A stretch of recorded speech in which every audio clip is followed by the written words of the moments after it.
viewers, smartphone Energizer Power Max P18K launched in February 2019 with the dimension 153 multiplied 74.8 multiplied 18 mm.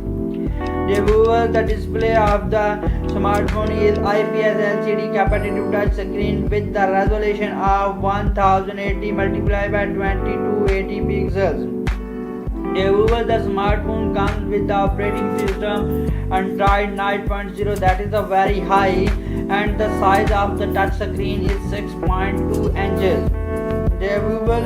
The memory of the smartphone is 128 GB and the internal storage of the smartphone 6 GB of RAM. The main feature of that smartphone is it has a 3 cameras main camera.